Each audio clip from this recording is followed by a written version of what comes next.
Assalamualaikum warahmatullahi wabarakatuh. Bismillahirrahmanirrahim. Alhamdulillahi rabbil alamin. Wassalatu wassalamu ala rasulillah wa ala alihi wa ashabihi ajma'in. Saudaraku yang saya hormati, alhamdulillah kita kembali dipertemukan dengan bulan Ramadan. Bulan yang penuh dengan berkah, rahmat dan ampunan. Bulan ini merupakan bulan yang istimewa di mana umat Islam diwajibkan untuk berpuasa. Puasa Ramadan bukan hanya sekadar menahan lapar dan haus, tetapi juga merupakan kesempatan bagi kita untuk mendekatkan diri kepada Allah Subhanahu wa taala. Pada kesempatan kali ini, mari kita bersama-sama memahami tafsir ayat-ayat yang berbicara tentang puasa Ramadan agar kita bisa lebih mendalami makna puasa yang sesungguhnya dan meraih keberkahan dari ibadah yang mulia ini. Pertama, surah Al-Baqarah ayat 183. Wahai orang-orang yang beriman, diwajibkan atas kamu berpuasa. Ayat pertama yang membicarakan tentang puasa Ramadan terdapat dalam surah Al-Baqarah ayat 183. Wahai orang-orang yang beriman, diwajibkan atas kamu berpuasa sebagaimana diwajibkan atas orang-orang sebelum kamu, agar kamu bertakwa. Quran surat Al-Baqarah ayat 183 tafsir dari ayat ini menunjukkan bahwa puasa adalah kewajiban bagi umat Islam. Puasa Ramadan bukan hanya kewajiban yang datang setiap tahun, tetapi juga merupakan kewajiban yang sudah ada sejak zaman umat-umat terdahulu. Dalam ayat ini, Allah menjelaskan bahwa tujuan utama dari puasa adalah untuk meningkatkan ketakwaan kepadanya. Ketakwaan yang dimaksud di sini adalah kemampuan untuk mengendalikan diri, menahan hawa nafsu, dan selalu berusaha untuk taat kepada Allah dalam segala hal, baik dalam urusan ibadah maupun muamalah. Jadi, puasa bukan hanya sekadar menahan lapar dan haus, tetapi juga latihan spiritual untuk menjauhkan diri dari segala bentuk dosa dan kemaksiatan. 2. Surah Al-Baqarah ayat 184, puasa itu adalah untuk kalian. Maka barang siapa di antara kalian yang hadir di bulan Ramadan, hendaklah ia berpuasa. Ayat selanjutnya, yaitu surah Al-Baqarah ayat 184, menjelaskan lebih lanjut tentang kewajiban puasa. Puasa itu adalah untuk kalian.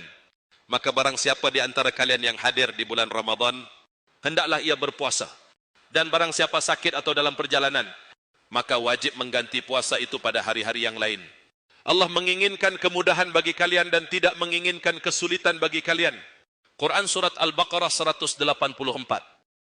Tafsir dari ayat ini memberikan penjelasan tentang syarat sah puasa dan pengecualian bagi orang yang tidak dapat berpuasa, seperti orang yang sakit atau orang yang sedang dalam perjalanan.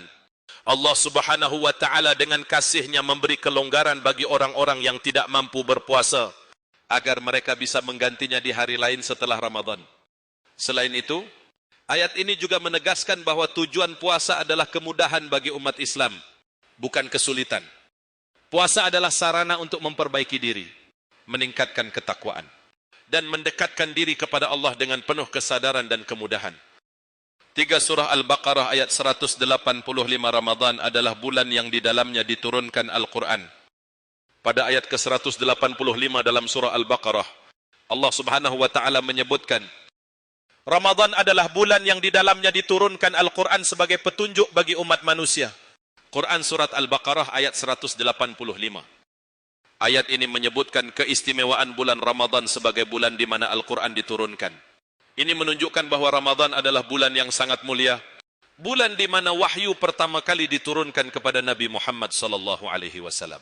Oleh karena itu, selama bulan Ramadan, kita diperintahkan untuk memperbanyak membaca Al-Quran, merenungkan maknanya, dan berusaha untuk mengamalkannya dalam kehidupan sehari-hari.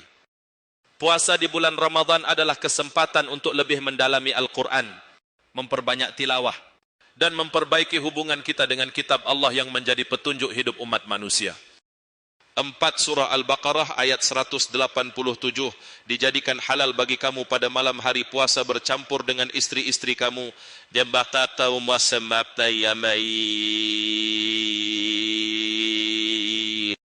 Di ayat 187, Allah Subhanahu wa taala menjelaskan tentang hal-hal yang dibolehkan selama malam Ramadan. Dijadikan halal bagi kamu pada malam hari puasa bercampur dengan istri-istri kamu. Mereka adalah pakaian bagimu, dan kamu pun pakaian bagi mereka. Allah mengetahui bahwa kamu tidak dapat mengendalikan hawa nafsumu. maka dia memberi maaf kepadamu dan mengampunimu. Quran Surat Al-Baqarah ayat 187.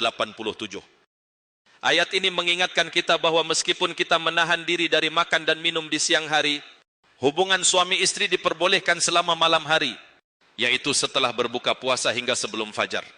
Allah menyebutkan bahwa suami dan istri adalah pakaian satu sama lain yang memberikan kenyamanan dan perlindungan. Namun, Allah juga mengingatkan agar kita mengendalikan hawa nafsu dengan baik. Dan jika kita tidak mampu menahan diri, Allah memberikan maaf dan ampunan. 5. Surah At-Tahrim ayat 6, wahai orang-orang yang beriman, jagalah dirimu dan keluargamu dari api neraka. Walaupun ayat ini tidak secara langsung berbicara tentang puasa, namun ayat ini memberikan pesan penting terkait tanggung jawab kita dalam mendidik diri dan keluarga dalam menjalankan ibadah puasa dengan baik. Wahai orang-orang yang beriman, jagalah dirimu dan keluargamu dari api neraka, yang bahan bakarnya adalah manusia dan batu.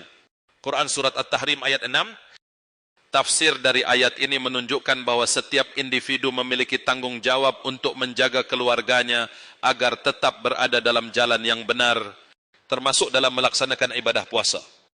Ini adalah kesempatan bagi kita untuk mengingatkan diri dan keluarga kita untuk menjaga kualitas ibadah selama bulan Ramadan, sehingga seluruh keluarga bisa mendapatkan keberkahan dan ampunan dari Allah Subhanahu wa Ta'ala. Saudaraku yang saya cintai, melalui ayat-ayat yang telah kita bahas, kita bisa menyimpulkan bahwa puasa Ramadan adalah ibadah yang penuh makna. Puasa tidak hanya sekadar menahan diri dari makan dan minum, tetapi juga mengajarkan kita untuk meningkatkan ketakwaan, mengendalikan hawa nafsu, dan mendekatkan diri kepada Allah.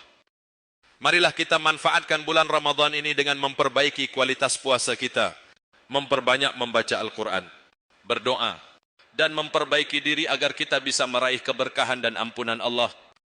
Semoga Allah memberikan kita kekuatan untuk menjalankan ibadah puasa dengan penuh keikhlasan dan keberkahan.